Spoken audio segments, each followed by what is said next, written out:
마을 사람을 구하기 위해 낯선 서울 땅을 밟은 순박한 약초꾼 처녀. 한가은 후계자를 낳지 못한다는 끔찍한 비밀을 간직한 얼음 같은 심장의 부림 CEO. 강태준 교묘한 함정과 절망적인 순간이 빚어낸 단 하룻밤의 운명적인 실수. 그 하룻밤이 그의 인생을 구원할 4개의 기적을 낳을 줄은 아무도 몰랐다. 5년 후 기적처럼 다시 만난 두 사람.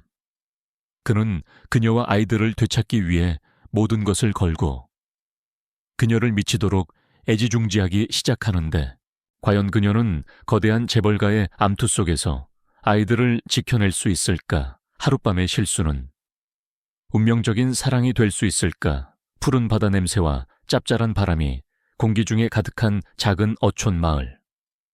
한가은은 할머니의 낡은 약초 바구니를 챙겨 들고 마을 어귀에 있는 버스 정류장으로 향했다.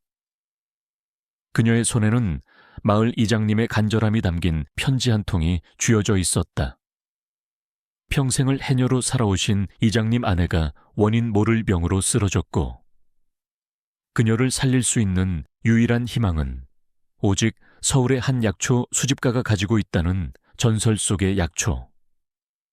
천년 이슬초뿐이었다. 개훈아, 꼭 구해와야 한다. 네 할머니가 살아계셨다면 너라면 할 수 있을 거라고 하셨을 게야. 그 믿음 하나에. 개훈은 낯선 서울행 버스에 몸을 실었다. 서울은 그녀가 상상했던 것보다 훨씬 더 거대하고 차갑고 복잡한 도시였다. 그녀는 어릴 적 한 동네에서 자랐던 친구 미영의 집에 묵기로 했다. 도시의 화려함에 눈이 멀어 빛까지 지게 된 미영은 순박한 개훈을 자신의 탈출구로 이용할 잔인한 계획을 세우고 있었다. 개훈아, 그 약초 수집가 말이야. 오늘 밤 VVIP 파티에서 만날 수 있대. 대신 그냥은 안 되고 우리도 좀 꾸미고 가야 해. 미영은 개훈에게 몸에 맞지도 않는 야하고 불편한 드레스를 건넸다. 그리고는 그녀를 화려한 호텔의 연회장으로 이끌었다. 그곳은 개훈이 살아온 세상과는 완전히 다른 허영과 욕망으로 가득 찬 별세계였다. 미영은 개훈을 능글맞게 생긴 한 남자에게 소개했다. 약초 수집가의 지인이라고 했지만 사실 그는 강태준의 사업상 라이벌이었고, 미영은 돈을 받고 그에게 여자를 상납하기로 한 것이었다. 긴장 풀고 마셔, 개훈아. 미영이 건넨 칵테일을 가훈은 아무런 의심 없이 받아 마셨다. 잠시 후 세상이 빙글빙글 돌기 시작했다. 같은 시각 파티의 주인공인 JK제약의 대표 강태준은 할머니인 김 회장에게 붙들려 있었다. 태준아, 언제까지 후계자 문제로 내 속을 썩일 게냐. 내 몸이 쓸모없다면 네가 앉아있는 그 자리도 쓸모없게 될 것이야. 어린 시절 당한 사고로 불임 판정을 받은 것, 그것은 그의 가장 큰 비밀이자 평생의 족쇄였다. 할머니의 잔인한 말에 깊은 상처를 받은 그는 그 자리를 박차고 나와 배서 독한 술을 영업 후 들이켰다. 굴욕감과 분노, 그리고 깊은 절망감에 그는 이성을 잃고 싶었다. 미영과 남자는 약에 취해 비틀거리는 개운을 부축하여 호텔 스위트룸으로 향했다. 그들의 원래 계획은 가운을 그 방에 버려두고 태준의 라이벌이 들어오게 하는 것이었다. 하지만 운명의 장난처럼 그들은 방을 착각했다. 그들이 가운을 밀어 넣은 방은 바로 술에 취한 강태준이 쉬기 위해 예약된 그의 개인 스위트룸이었다. 잠시 후 인사불성이 된 태준이 자신의 방으로 비틀거리며 들어왔다. 그는 침대 위에 쓰러져 있는 여자를 할머니가 보낸 대리모쯤으로 착각했다.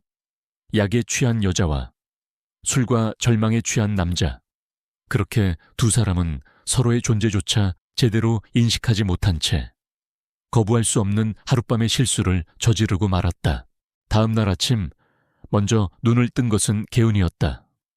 머리가 깨질 듯한 두통과 함께 지난밤의 단편적인 기억들이 그녀를 덮쳤다. 낯선 호텔방, 흐트러진 자신의 옷, 그리고 옆에서 잠들어 있는 낯선 남자, 그녀의 얼굴이 새하얗게 질렸다. 수치심과 공포심에 온몸이 떨렸다. 그녀는 자신의 옷가지를 챙겨 들고 울음이 터져 나오는 것을 간신히 참으며 도망치듯 그곳을 빠져나왔다. 그 와중에 그녀가 늘 품에 지니고 다니던 할머니의 손때 묻은 작은 약초 주머니 하나가 침대 옆 바닥으로 떨어졌다. 얼마 후 잠에서 깬 태주는 지독한 숙취와 함께 자기 혐오에 휩싸였다. 그는 지난밤의 일을 어렴풋이 기억해냈다. 그때 그의 눈의 바닥에 떨어진 작은 약초 주머니가 들어왔다. 주머니에는 소박한 들꽃 자수가 놓여 있었고 은은한 풀향기가 풍겨왔다. 그것은 지난밤의 일이 꿈이 아니었음을 증명하는 유일한 흔적이었다. 그는 비서에게 전화를 걸어 얼음 같은 목소리로 명령했다. 어젯밤 내 방에 누가 있었는지 알아내. 당장 몇 달 후 결국 천년 이슬초를 구하지 못한 채 개우는 고향 마을로 돌아왔다. 그녀는 그날 밤의 악몽을 잊으려 애썼지만 몸은 계속해서 이상 신호를 보내왔다. 극심한 입덧과 피로감. 마을의 작은 의원을 찾은 그녀는 의사의 말에 자신의 귀를 의심했다. 임신입니다. 그리고 잠시 후 초음파 기계를 살펴보던 의사가 경악의 찬 목소리로 덧붙였다. 세상에 아기집이 하나, 둘, 셋, 넷 쌍둥이입니다. 아가씨, 넷 쌍둥이. 하늘이 무너져 내리는 것 같았다. 의사는 산모와 아이 모두 위험할 수 있다며 큰 병원으로 가보라고 권했다. 마을 사람들은 결혼도 하지 않은 처녀가 넷 쌍둥이를 가졌다며 뒤에서 수군거리기 시작했다. 그녀의 인생은 이제 끝장이라고들 말했다. 가은은 며칠 밤낮을 울었다. 모든 것을 포기하고 싶었다. 하지만 초음파 사진 속에 작고 희미한 네 개의 생명의 점들을 볼 때마다 그녀의 마음속에서 무언가 뜨거운 것이 솟아올랐다. 모성애였다. 이 아이들은 아무런 죄가 없었다. 자신의 실수로 태어났지만 분명 자신에게 온 소중한 생명들이었다. 그녀는 할머니가 늘 하시던 말씀을 떠올렸다. 가은아, 세상 그 어떤 풀포기라도 제 살자고 발버둥 치는 법이란다. 생명만큼 귀한 것은 없어. 그녀는 결심했다. 이 아이들을 무슨 일이 있어도 자신의 손으로 지켜내겠다고. 개우는 마을의 작은 해병에 섰다. 그녀의 손이 아직은 평평한 자신의 배를 보호하듯 감싸고 있었다. 그녀는 혼자였고 두려웠고 막막한 미래와 마주하고 있었다. 하지만 그녀의 눈에는 더 이상 절망이 없었다. 그 자리에는 세상 그 무엇과도 맞서 싸울 준비가 된 강인한 어머니의 결의가 빛나고 있었다. 같은 시각 서울의 초고층 빌딩 사무실에서 강태주는 책상 서랍 속에 고이 보관해 온 작은 약초 주머니를 만지작거리고 있었다. 그날 밤의 여자를 찾으려는 그의 노력은 수포로 돌아갔다. 그는 여전히 그날 밤의 기억에 괴로워하며 자신이 그토록 간절히 원하던 후계자는 영원히 가질 수 없을 것이라고 절망하고 있었다. 그는 알지 못했다. 자신이 그토록 찾아 헤매던 기적이 그것도 4개씩이나 자신이 찾지 못하는 한 여인의 뱃속에서 무럭무럭 자라나고 있다는 사실을, 그리고 그 여인의 삶을 자신이 송두리째 바꿔놓았다는 사실을. 5년의 세월이 흘렀다. 강산도 변한다는 시간. 한가은의 삶은 송두리째 바뀌어 있었다. 그녀는 이제 더 이상 혼자가 아니었다. 그녀는 하늘, 바다, 파도, 그리고 이슬, 네 아이의 엄마가 되어 있었다. 그녀는 고향인 작은 어촌마을에서 할머니께 물려받은 작은 약초방을 운영하며 내 아이를 키우고 있었다. 그녀의 하루는 전쟁과도 같았다. 동이특이 무섭게 일어나 네 아이를 깨우고 밥을 먹이고 옷을 입히는 것만으로도 오전을 전부 써야 했다. 첫째 하늘이는 마디답게 듬직하고 똑똑했다. 둘째 바다는 과묵하지만 속이 깊었고, 셋째 파도는 집안의 모든 사건 사고를 몰고 다니는 천방지축 장난꾸러기였다. 그리고 막내딸 이슬이는 섬세하고 다정한 작은 예술가였다. 네 아이는 제각기 다른 개성을 가졌지만 한 가지 공통점이 있었다. 바로 엄마를 세상에서 가장 사랑한다는 것. 개우는 힘들었지만 아이들의 웃음소리를 들으면 모든 시름을 잊을 수 있었다. 그녀의 곁에는 늘 충직한 삽살개 보리가 함께했다. 보리는 네 아이의 든든한 보디가드이자 가은의 유일한 말벗이었다. 그녀는 5년 전 그 끔찍했던 하룻밤의 기억을 4명의 천사들을 얻기 위한 성장통이었다고 애써 위로하며 살아가고 있었다. 같은 시간 서울의 JK그룹 본사. 강태준의 삶 역시 5년 전과는 많이 달라져 있었다. 그는 더욱 냉철하고 더욱 일에만 몰두하는 워커홀릭이 되어 있었다. 그의 할머니, 김 회장의 후계자 압박은 날이 갈수록 심해졌다. 그의 사무실 한쪽 벽면에는 5년간의 처절한 수색 과정이 담긴 비밀 조사 보드가 걸려 있었다. 약초 주머니 여자. 그것이 그가 그녀에게 붙인 이름이었다. 그는 대한민국 최고의 탐정들을 고용하고 막대한 돈을 쏟아부었지만 그녀의 행방은 묘연했다. 그날 밤의 호텔 CCTV는 교묘하게 일부가 삭제되어 있었고 그녀에 대한 유일한 단서는 그 작은 약초 주머니에 수놓아진 독특한 들꽃 자수뿐이었다. 그에게 그녀를 찾는 것은 단지 후계자를 얻기 위한 것만은 아니었다. 그날 밤의 기억은 그의 인생에 깊이 박힌 가시처럼 매일 밤 그를 괴롭혔다. 그는 반드시 그녀를 찾아 그날 밤의 진실을 확인하고 이 지독한 죄책감과 집착에서 벗어나야만 했다. 그러던 어느 날 그에게 운명적인 기회가 찾아왔다. JK그룹에서 야심차게 추진 중인 대규모 웰빙 리조트 단지의 최종 후보지로 남해의 한적한 어촌 마을이 선정된 것이다. 평소라면 서류만 검토했을 그였지만 그는 이상하게도 그곳에 직접 가보고 싶다는 강한 충동을 느꼈다. 비서의 만류에도 불구하고 태주는 직접 그 작은 어촌 마을로 향했다. 서울과는 전혀 다른 평화롭고 고요한 풍경, 비릿한 바다 내음과 갈매기 울음소리. 그는 이상한 편안함을 느끼며 리조트 부지로 선정된 해변가를 거닐었다. 바로 그때였다. 해변에서 놀고 있던 4명의 작은 아이들. 그중 가장 개구쟁이처럼 보이는 남자아이가 바위에 미끄러져 넘어졌다. 으앙 하고 울음이 터져 나왔다. 다른 세 아이가 넘어진 아이에게로 달려갔다. 마디로 보이는 아이는 동생을 달래려 애썼고 다른 남자아이는 걱정스러운 얼굴로 상처를 살폈다. 그리고 작은 여자아이는 당장이라도 따라 울 것 같은 표정이었다. 평소라면 아이들을 거추장스럽게 여겼을 태준이었지만 그는 자신도 모르게 그 아이들에게로 발걸음을 옮기고 있었다. 우는 아이를 보니 이상하게도 가슴 한쪽이 아려왔다. 그리고 아이들의 얼굴을 가까이에서 본 순간 그는 그 자리에 얼어붙었다.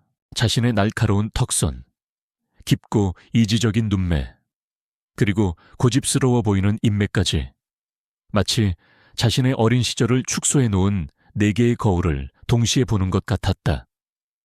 머릿속이 하얗게 비고 심장이 미친 듯이 뛰기 시작했다. 얘들아 무슨 일이야. 약초방에서 아이들의 울음소리를 듣고 개운이 맨발로 뛰쳐나왔다. 그녀는 낯선 양복 차림의 남자가 자신의 아이들 앞에 서 있는 것을 보고 순간적으로 경계심을 드러냈다. 그녀의 곁으로 삽살개 보리가 달려와 낯선 남자를 향해 으르렁거렸다. 누구신데 저희 애들한테. 개우는 넘어진 파도를 품에 안아들고 남자를 올려다보았다. 그리고 그녀의 말이 목구멍에 걸린 채 더 이상 나오지 않았다. 5년의 세월. 그녀의 기억 속 술에 취해 흐트러졌던 남자는 온데간데 없었다. 대신 감히 범접할 수 없는 아우라를 뿜어내는 완벽하고 냉철한 남자가 서 있었다. 하지만 그 눈빛만은 10년이 지나도 잊을 수 없는 그 깊고 외로운 눈빛만은 그대로였다. 태준 역시 그녀를 알아보았다. 5년간 미친 듯이 찾아 헤맸던 여자. 자신의 악몽과 유일한 희망의 근원이었던 그녀. 두 사람의 시선이 허공에서 부딪혔다. 세상의 모든 소리가 멎고 오직 거친 파도 소리만이 그들의 귓전을 때렸다. 태준의 목소리가 질식할 듯한 침묵을 깨고 흘러나왔다. 당신, 그의 시선이 개운의 얼굴과 그녀의 다리에 매달려 있는 4명의 아이들을 번갈아 오갔다. 5년이라는 시간, 그리고 자신을 빼닮은 4개의 얼굴, 모든 퍼즐 조각이 너무나도 충격적인 하나의 그림으로 맞춰졌다. 이 아이들, 설마. 개우는 그의 얼굴에 떠오른 표정을 보고 모든 것을 직감했다. 지난 5년간 필사적으로 지켜왔던 그녀의 비밀이 이렇게 허무하게 발각되고 만 것이다. 그녀는 공포에 휩싸여 아이들을 데리고 도망치려 했다. 당신과는 상관없는 일입니다. 저희를 그냥 내버려 두세요. 하지만 태주는 그녀를 놓아주지 않았다. 그가 그녀의 앞을 막아섰다. 그의 눈에서 후계자를 향한 절박함과 5년간의 집착, 그리고 이 모든 충격이 뒤섞여 차갑고 무서운 결의가 피어올랐다. 상관없는 일이 아니야. 내 아이들이니까. 그것은 질문이 아니었다. 거부할 수 없는 사실의 통보이자 소유권의 선언이었다. 수색은 끝났다. 이제부터는 자신의 가족을 되찾기 위한 전쟁의 시작이었다. 해변가의 스산한 바람 속에서 개우는 자신을 보호하려는 듯 네 아이를 품에 꼭 끌어안았다. 아이들은 엄마의 등 뒤에 숨어 자신들과 너무나도 닮은 그 낯선 남자를 두려움과 호기심이 뒤섞인 눈으로 훔쳐보고 있었다. 태주는 그들 앞에 서 있었다. 그는 더 이상 리조트 부지를 보러 온 CEO가 아니었다. 지난 5년간 잃어버렸던 자신의 세상을 가장 예상치 못한 곳에서 송두리째 발견한 한 남자였다. 그의 얼굴에는 충격과 희열, 그리고 냉혹한 결단력이 교차했다. 그는 그녀가 뭐라고 하든 무슨 수를 써서라도 그녀와 아이들 모두를 데려갈 것이다. 개운이 아이들을 위해 힘겹게 쌓아 올린 평화로운 일상은 이제 곧 산산조각날 운명이었다. 해변에서의 팽팽한 대치는 강태준의 제안으로, 한가은의 작은 약초방 안에서의 협상으로 이어졌다. 아이들은 불안한 듯 엄마의 곁을 지켰고, 보리는 경계심을 풀지 않은 채 태준을 향해 낮게 으르렁거렸다. 태준은 지독할 정도로 직설적이고 사업가다웠다. 그는 그녀 앞에 그녀가 평생 만져보지도 못할 액수가 적힌 수표와 함께 계약서를 내밀었다. 아이들을 내 호적에 올리고 강씨 가문의 후계자로 인정받게 하겠소. 그 대가로 당신과 아이들에게 세상 최고의 환경을 제공하지, 최고의 교육, 최고의 의료, 그리고 절대적인 안전, 당신이 가진 모든 빚 문제도 해결해 주겠소. 그의 제안은 달콤했지만 그 조건은 잔인했다. 대신 당신과 아이들은 서울에 있는 내 본가로 들어와야 하오. 당신은 내 허락 없이는 그곳을 떠날 수 없어. 아이들의 유일한 보호자로서 내 통제 아래 머물러야 한다는 뜻이오. 개우는 분노로 몸을 떨었다. 아이들은 내 전부예요. 내 목숨이라고요. 돈 몇 푼 때문에. 내 아이들을 당신 같은 사람한테 팔아넘길 수는 없어요. 그녀는 그를 돈으로 모든 것을 해결하려는 오만한 부자로만 보았다. 태주는 그녀의 저항을 예상했다는 듯 더욱 차가운 목소리로 현실을 끄집어냈다. 그럼 당신은 아이들에게 뭘 해줄 수 있지, 이 작은 어촌에서. 평생 가난을 대물림하며 살게 할 건가, 아이들이 아플 때. 최고의 의사를 보여줄 수 있어, 아이들이 원하는 걸. 전부 가르쳐 줄 수 있냔 말이오. 그의 말은 비수처럼 그녀의 가슴에 박혔다. 그는 마지막 결정타를 날렸다. 내가 아니더라도. 내 할머니. JK그룹의 김 회장께서 아이들의 존재를 알게 되는 순간 당신에게서 아이들을 빼앗기 위해 무슨 짓이든 할 거요. 변호사 군단을 동원해서 당신을 무능하고 가난한 미혼모로 몰아쓰겠지. 당신 혼자서 거대한 JK그룹을 상대로 아이들을 지켜낼 수 있겠소. 그것은 협박이었지만 동시에 냉정한 진실이었다. 그가 제안하는 것은 아이들을 지키면서 그들 곁에 머물 수 있는 유일한 방법이었다. 그날 밤 개우는 잠 못 이루고 밤을 새웠다. 그녀는 잠든 네 아이의 천사 같은 얼굴을 내려다보았다. 자신의 자유와 자존심, 그리고 아이들의 미래, 그녀는 선택해야만 했다. 결국 동이틀 무렵 그녀는 눈물을 머금고 그의 제안을 받아들였다. 며칠 후 개운과 내 아이, 그리고 삽살개 보리는 거대한 성과도 같은 서울 평창동의 강씨 가문 저택에 도착했다. 바다와 흙냄새만 맡고 자란 아이들에게 차갑고 화려하기만 한 저택은 모든 것이 낯설고 두려웠다. 개우는 마치 금으로 만든 새장 속에 갇힌 기분이었다. 그리고 그들을 맞이한 것은 이 저택의 실질적인 지배자, 김 회장이었다. 그녀의 첫인상은 얼음보다도 차가웠다. 그녀는 5년 만에 얻은 증손자들을 보고도 기뻐하는 기색이 없었다. 대신 마치 가축의 혈통을 감별하듯 아이들을 훑어볼 뿐이었다. 당장 유전자 검사부터 진행해라. 그것이 그녀가 내뱉은 첫마디였다. 며칠 뒤 유전자 검사 결과 네 아이가 모두 강태준의 친자임이 확인되었다. 그제야 김 회장은 개운을 다시 불렀다. 아이들은 오늘부터 강씨 가문의 귀한 후계자들이다. 하늘이는 강하늘, 바다는 강바다, 파도는 강파도, 이슬이는 강이슬로 내 호적에 입적시킬 것이야. 그녀는 개운을 경멸 어린 시선으로 쏘아보며 말했다. 그리고 너는 그저 저 아이들을 낳은 어미일 뿐 그 이상도 이하도 아니다. 분수를 알고 죽은 듯이 조용히 지내도록 해라. 아이들 교육에는 우리 가문의 방식이 있으니 너는 끼어들지 말고. 그녀에게 가은은 가문의 대를 잇기 위한 씨를 품었던 도구에 불과했다. 그렇게 저택에서의 숨막히는 삶이 시작되었다. 아이들에게는 세상 최고의 것들이 주어졌다. 명품 옷, 값비싼 장난감, 각 분야 최고의 교사들.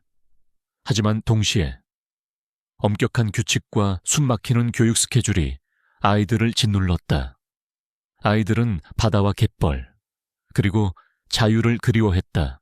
개우는 철저히 고립되었다.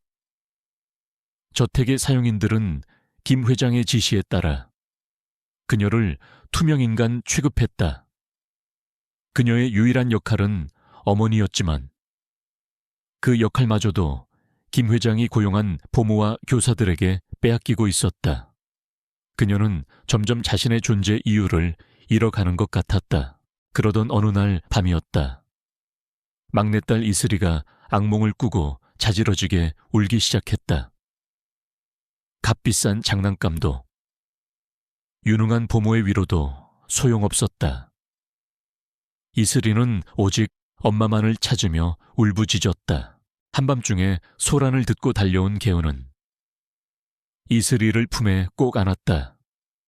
그리고 할머니가 어릴 적 자신에게 불러주셨던 오래된 약초 자장가를 나지막이 불러주기 시작했다. 자장 자장 우리 아가, 잘도 잔다 우리 아가, 은은한 풀향기 같은 그녀의 목소리에 이슬이는 기적처럼 울음을 그치고 편안하게 잠이 들었다. 마침 복도를 지나가던 태주는 그 광경을 문틈으로 지켜보고 있었다. 보모도, 교사도 해내지 못한 일을 그녀는 그저 목소리 하나로 해내고 있었다. 그가 돈으로 살 수 없는 어머니와 자식 사이에 깊고 절대적인 유대감, 그 따뜻한 풍경이 그의 얼어붙었던 심장을 미세하게 흔들었다. 그는 자신도 모르게 그 온기 속으로 들어가고 싶다는 낯선 갈망을 느꼈다. 하지만 그는 차마 방 안으로 들어가지 못하고 조용히 발걸음을 돌렸다. 그날 밤 가은은 잠 못 이루고 창밖을 바라보았다. 창밖으로는 서울의 화려한 야경이 별처럼 쏟아지고 있었다. 하지만 그녀는 세상에서 가장 외로운 섬에 갇혀 있는 기분이었다. 그녀는 고향에서 가져온 작은 약초 주머니를 꺼내 품에 안았다. 할머니의 손때 묻은 그 주머니에서 나는 쌉싸름한 풀 향기가 그녀의 유일한 위안이었다. 그녀는 아이들의 미래를 위해 자신의 자유를 희생했다. 하지만 결코 이대로 그녀의 영혼까지 저당 잡힐 생각은 없었다. 그녀는 다짐했다. 이 차가운 성 안에서 돈과 권력의 논리가 아닌 엄마의 사랑으로 자신의 아이들을 지켜내겠다고.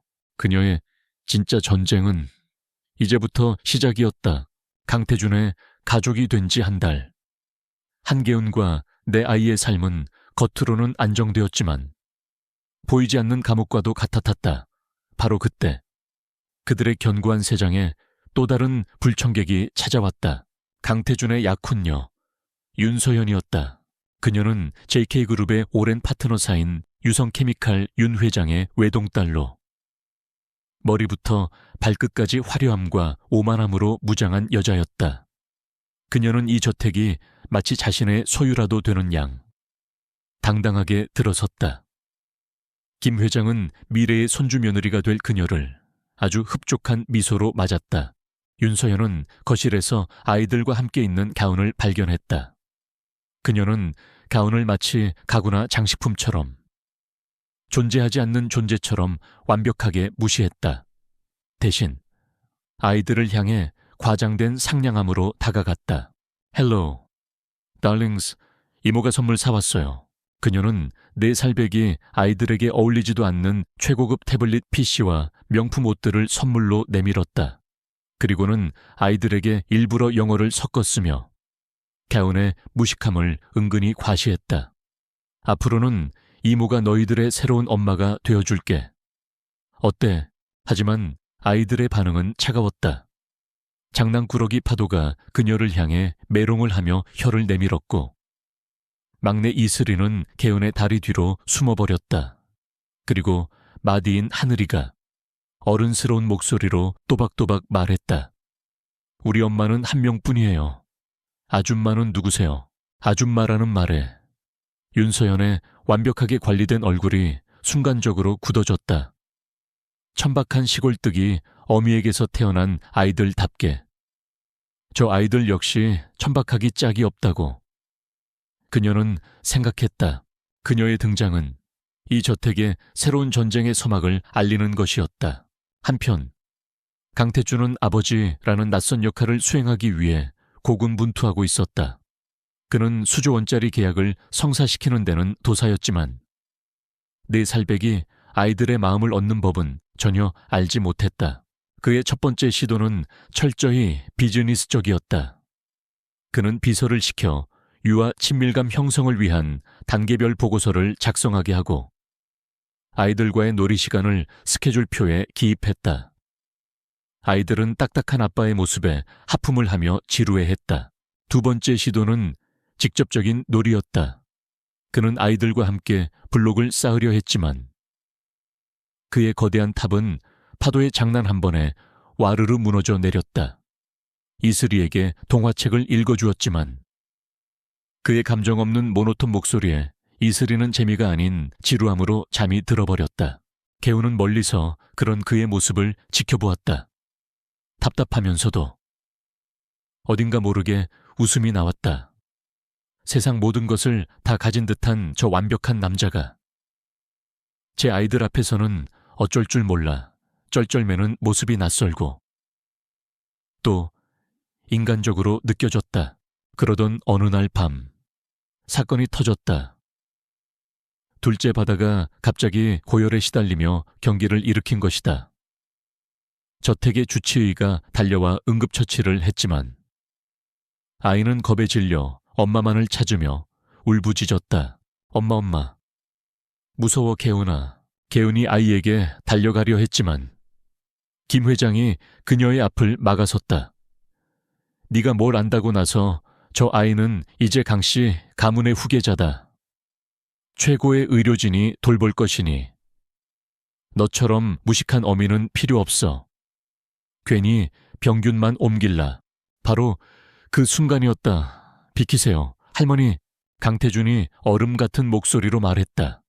그는 할머니의 팔을 밀치고 개운의 손을 잡아 바다의 방으로 이끌었다. 당신이 필요해. 어서. 그것은 그가 그녀에게 처음으로 보인 간절한 요청이었다. 개운은 바다의 곁에 앉아 할머니가 가르쳐준 대로 약초를 이용해 해열 찜질을 했다. 그리고 아이의 귀에 나지막이 자장가를 불러주기 시작했다. 그녀의 따뜻한 손길과 다정한 목소리에 바다는 기적처럼 안정을 되찾고 깊은 잠에 빠져들었다. 태주는 밤새 철킨 그녀의 곁을 지켰다. 그는 보았다.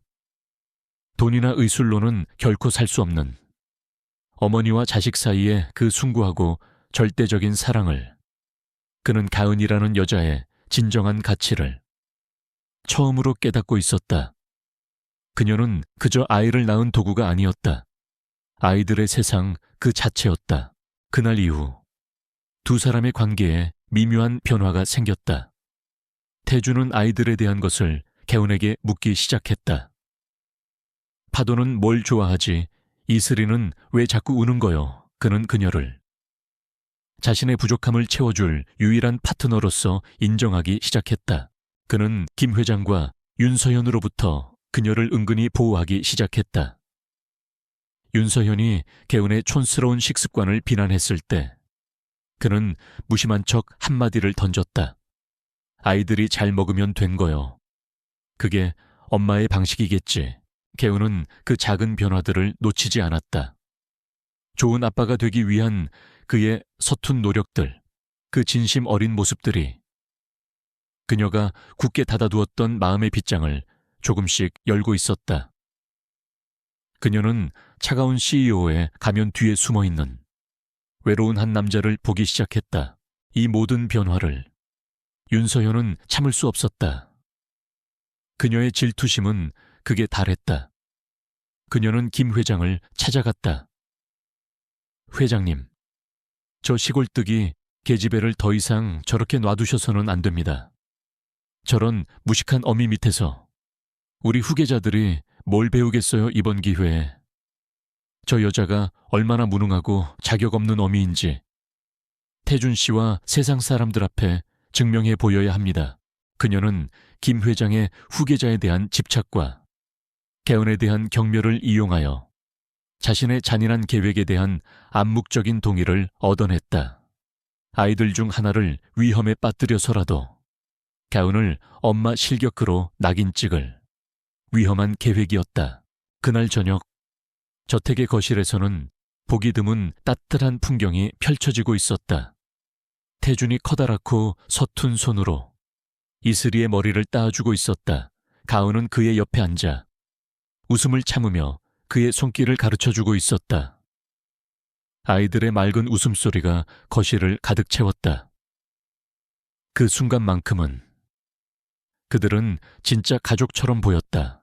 하지만 그 따뜻한 풍경 뒤로 서늘한 서재 안에서 윤서현과 김 회장이 나누는 차가운 대화가 겹쳐졌다. 그들은 곧 다가올 그룹의 가족 여행에서 자신들의 잔인한 계획을 실행하기로 약속하고 있었다. 이제 막 싹트기 시작한 작은 가족의 행복 위로 거대하고 위험한 먹구름이 몰려오고 있었다. 강씨 가문의 여름 정기 휴가. 그들은 강원도에 위치한 숲으로 둘러싸인 한적한 별장으로 향했다. 김 회장은 윤서연도 그 자리에 초대했다. 아이들과 친해질 기회를 주겠다는 명목이었지만 실은 한가은을 고립시키고 압박하려는 의도였다. 별장으로 향하는 내내 가은은 불길한 예감에 휩싸였다. 윤서연의 계획은 별장 근처에 있는 험준한 바위 절벽에서 시작되었다. 그녀는 아이들의 안전을 위해 출입이 금지된 그 위험한 산책로를 경치가 좋다며 순진한 척 추천했다. 그리고 모두의 시선이 잠시 다른 곳으로 향한 틈을 타 장난꾸러기 파도의 시선을 끌만한 반짝이는 원격 조종 자동차를 실수인 척 절벽 아래쪽으로 굴러뜨렸다. 어머, 어떻게 파도야. 저거 정말 비싼 한정판 장난감인데 이모가 큰맘 먹고 사온 건데. 아까워라. 그녀의 교묘한 부추김에. 호기심 많고 겁 없는 파도는 어른들의 만류를 뿌리치고 장난감을 향해 위험한 비탈길을 달려 내려갔다. 파도야. 안돼 돌아와. 개운이 비명을 지르며 뒤쫓아갔지만 아이의 빠른 발을 따라잡을 수는 없었다. 파도는 장난감을 손에 넣으려는 순간 발밑에 흙이 무너지며 아래로 미끄러졌다.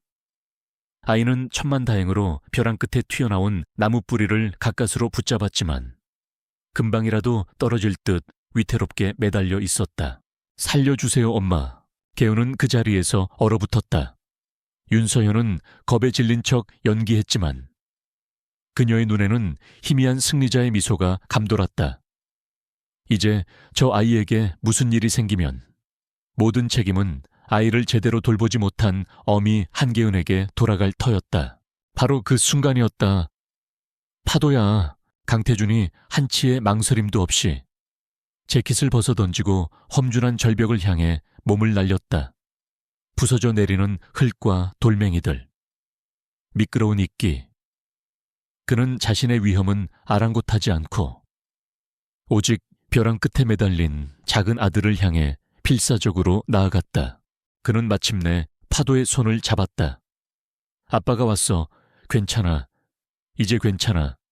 그가 아이를 끌어올리려는 순간 그들이 딛고 있던 거대한 바위가 굉음과 함께 무너져 내리기 시작했다. 그들이 함께 아래로 추락하던 그 찰나의 순간 태준의 머릿속에 10년간 그를 지배해온 끔찍한 과거의 트라우마가 생생하게 되살아났다. 10여 년 전 바로 이곳과 비슷한 산악도로 그는 그룹의 완벽한 후계자였던 형에 대한 질투와 반항심으로 오토바이 경주를 하고 있었다. 그의 위험한 도발에 형의 오토바이가 균형을 잃고 가드레일을 들이받고 추락했다. 그 역시 오토바이와 함께 굴렀고 찢어진 차체의 날카로운 금속 파편이 그의 하복부를 깊숙이 관통했다. 형을 죽게 만들었다는 죄책감, 그리고 그의 남성성을 영원히 앗아간 그 끔찍한 부상. 병원에서 의사에게 불임을 선고받았을 때 그의 세상은 무너져 내렸다.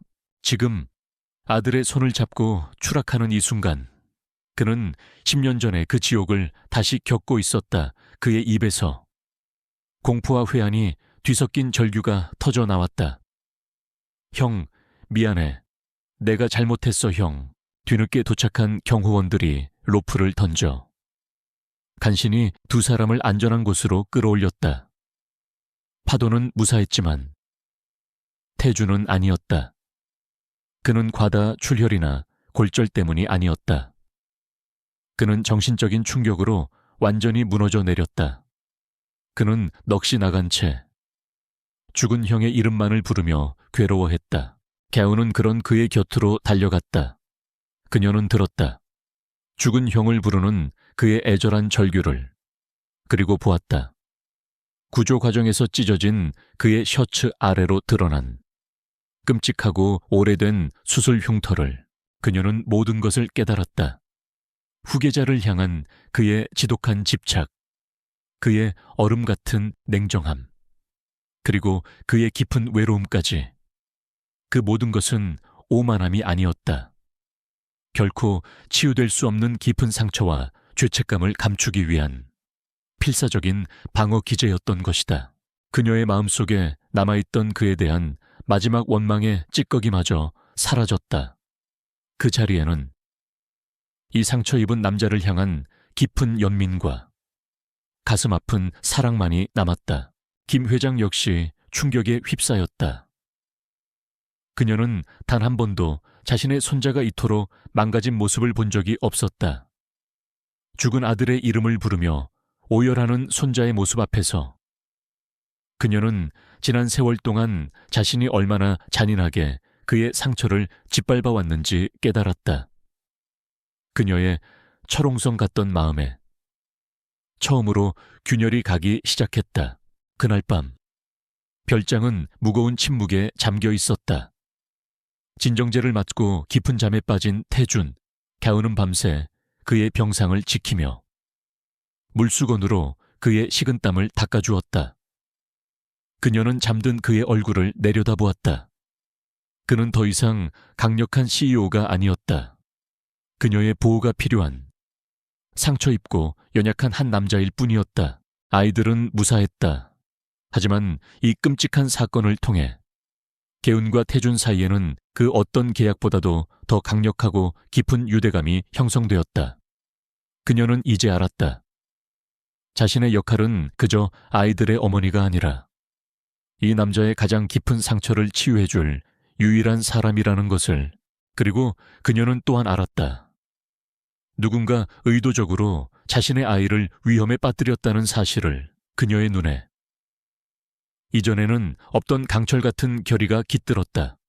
그녀는 반드시 진실을 밝혀내고 자신의 아이와 그리고 이 남자를 위협하는 모든 것들로부터 그들을 지켜낼 것이다. 별장에서 돌아온 후 강태준은 변해 있었다.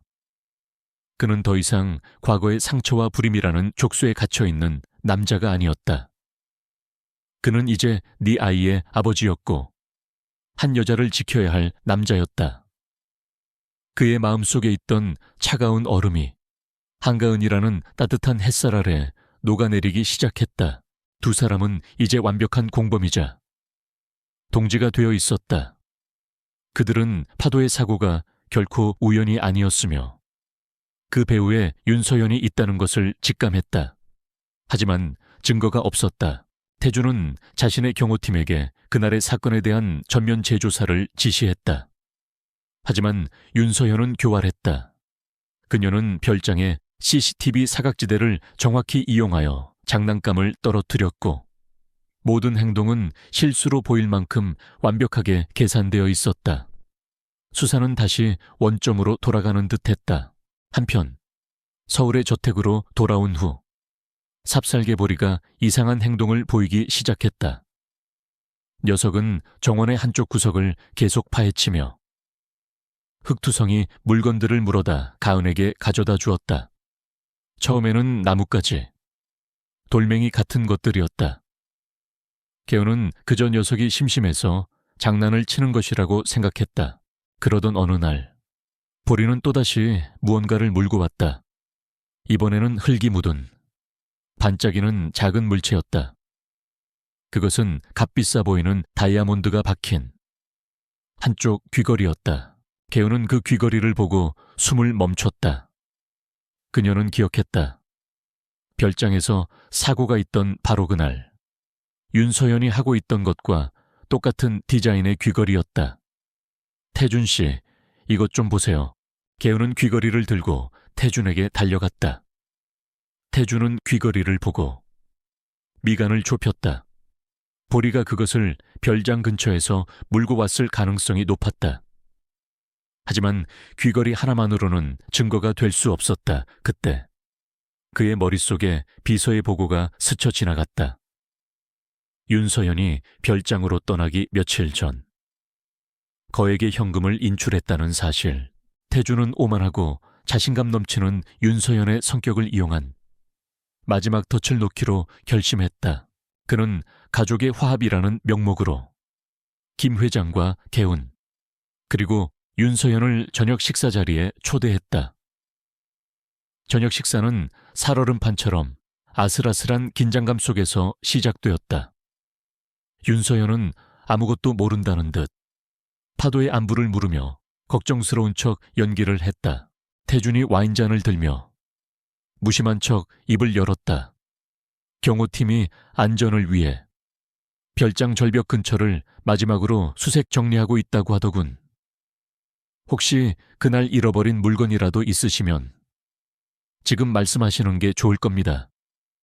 윤서연 씨, 윤서연의 얼굴이 순간 미세하게 굳었지만 그녀는 곧바로 미소를 지으며 대답했다. 글쎄요, 전 잃어버린 것 없는데요.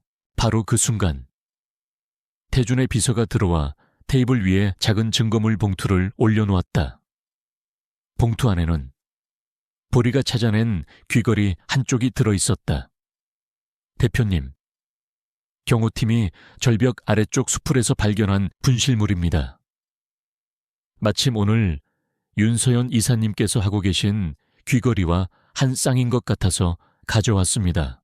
윤서연의 얼굴이 새하얗게 질려갔다. 태준의 공격은 거기서 멈추지 않았다.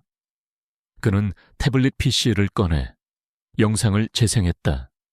그리고 이건 윤서연 씨가 여행을 떠나기 며칠 전 우리 별장의 관리인 중 한 명에게 거액의 현금을 건네는 CCTV 영상입니다. 그 관리인은 그날 파도가 절벽으로 갔을 때 자신의 실수로 경호팀의 무전교신을 방해했다고 자백했습니다. 돈을 받고 매수된 대가로 말이죠. 모든 증거는 그녀를 가리키고 있었다. 궁지에 몰린 윤서연은 김 회장을 향해 애원하듯 외쳤다. 할머님 아니에요. 이건 모함이에요. 저를 믿어주세요. 하지만 김 회장의 얼굴은 분노로 차갑게 굳어 있었다. 가문의 후계 문제에 집착했던 그녀였지만 자신의 증손자의 목숨을 해치려 한 행위는 결코 용납할 수 없는 선이었다. 결국 이성을 잃은 윤서연이 악에 받쳐 소리쳤다. 그래, 내가 했어. 내가 그랬다고 저 천박한 시골 계집애만 없었으면 태준 씨도 저 자리도 전부 내 것이 될 수 있었어. 할머님도 저 여자를 내쫓고 싶어 하셨잖아요. 그래서 제가 대신 그녀의 비겁한 변명은 오히려 김 회장에게까지 책임을 전가하는 최악의 자충수가 되었다. 아작, 김 회장이 자리에서 일어나 윤서연의 뺨을 거세게 후려쳤다. 그녀의 목소리는 분노로 떨리고 있었다. 네가 감히 내 증손자를 해하려 들어 당장 내 집에서 꺼지지 못해. 그녀는 그 자리에서 윤서연과의 약혼과 유성케미칼과의 모든 사업적 관계를 파기한다고 선언했다.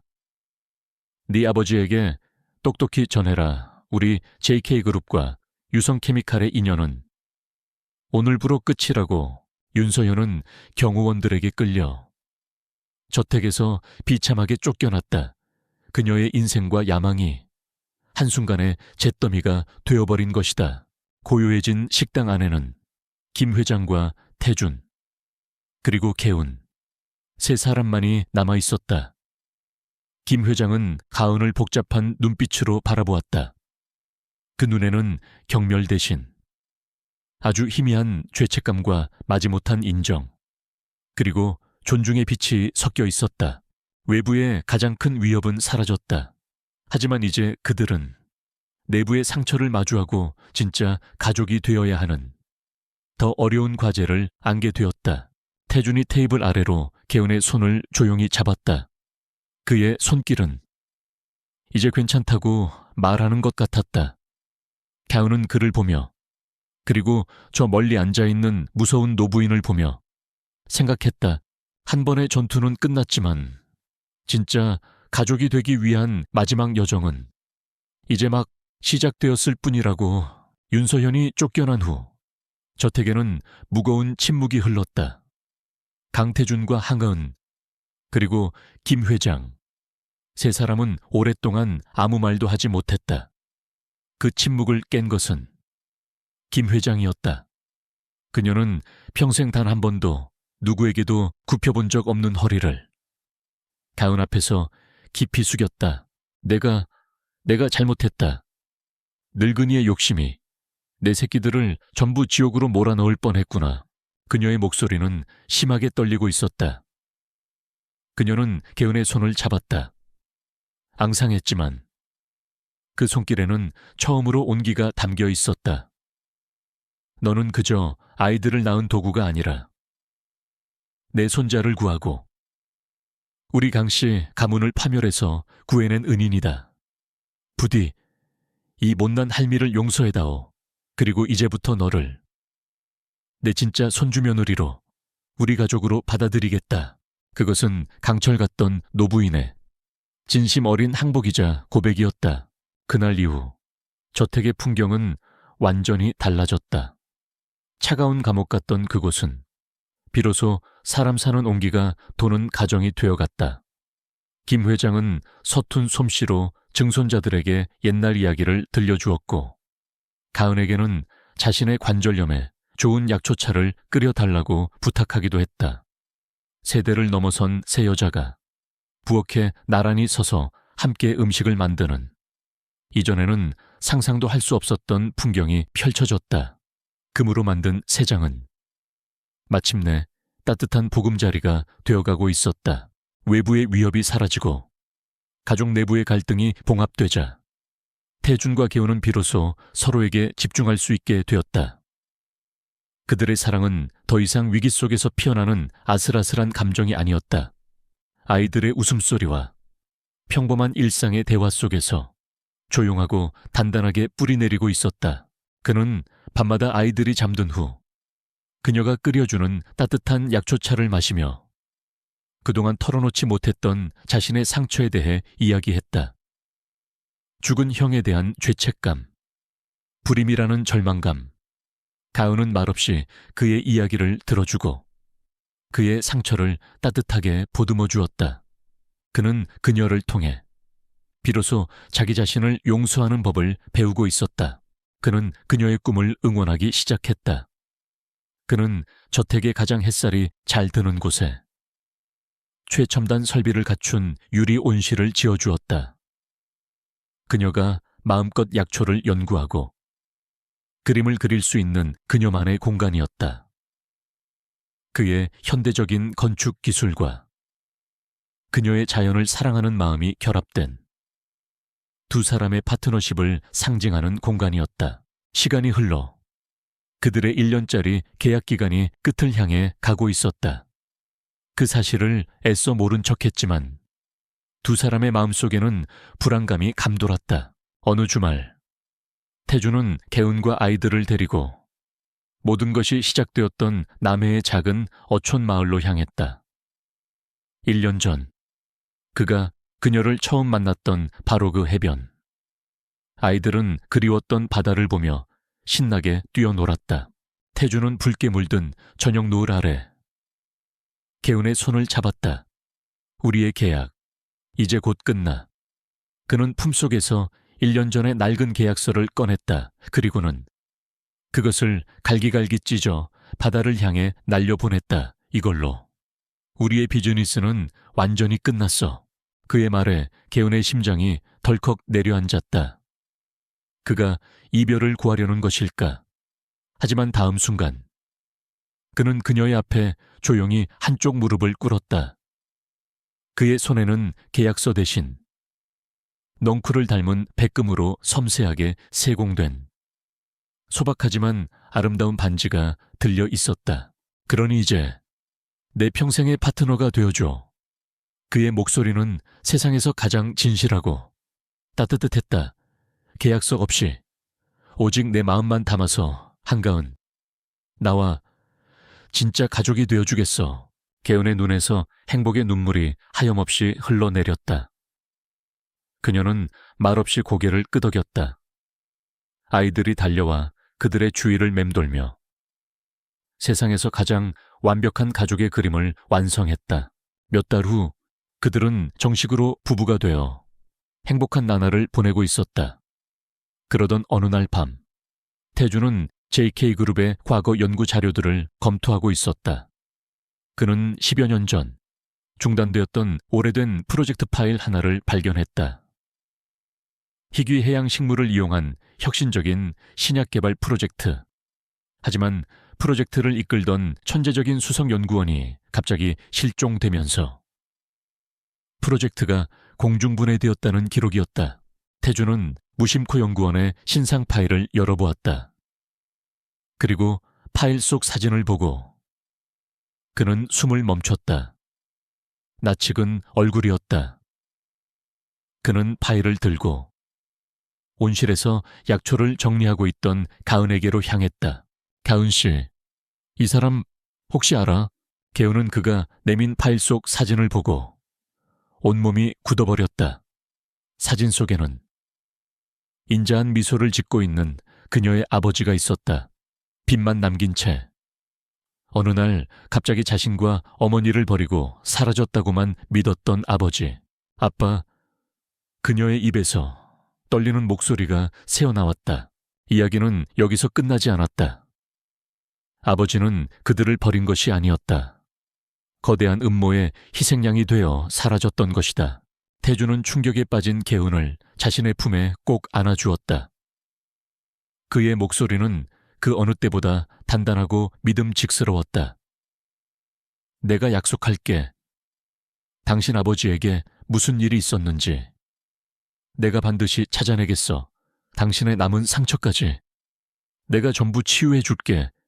우리는 이제 진짜 가족이니까. 그들의 눈앞에는 또 다른 시련이 기다리고 있었다.